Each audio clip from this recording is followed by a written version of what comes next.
We have come here with intentionality, recognizing the travesties and the violence that has been going on within various communities, not just in the city of Providence. But most importantly, we come here recognizing, be it we are faith leaders or community leaders, it becomes imperative that we stand with one voice. As a pastor, I recognize the power of prayer, but also I recognize the evidence of when we actually have a call to action. And so this is actually twofold.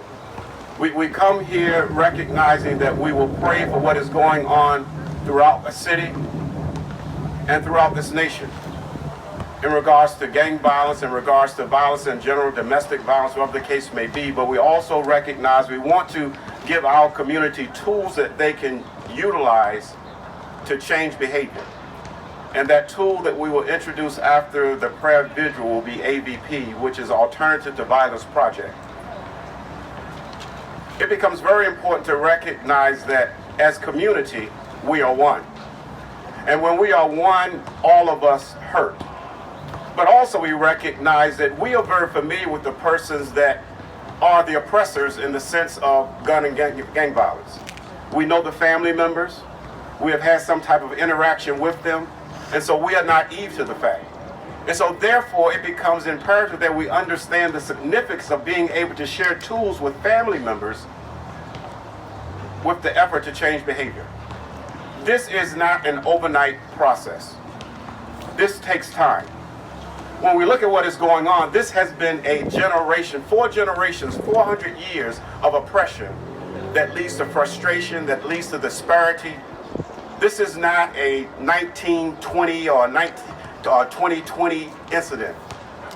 This is historically that has been implanted in the seeds of white people.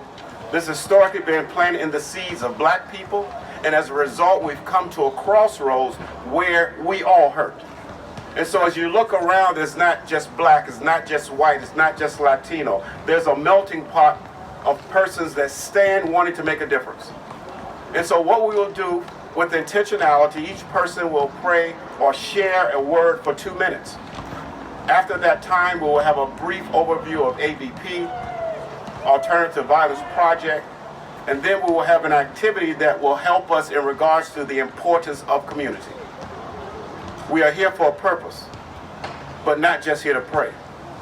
We're here to pick up some tools and learn some tools that will make a difference in our lives, in the lives of our family members, but just as important, the lives of the persons that are the offenders. And so I thank you for this time. I thank you for this opportunity. If I did not introduce myself, my name is Pastor Howard M. Jenkins Jr., the pastor of Bethel AME Episcopal Church. But the name is not important. The purpose is what we're here for. And so I thank you for the time. I want to make sure we continue to stand together, stand tall in the midst of all that is going on.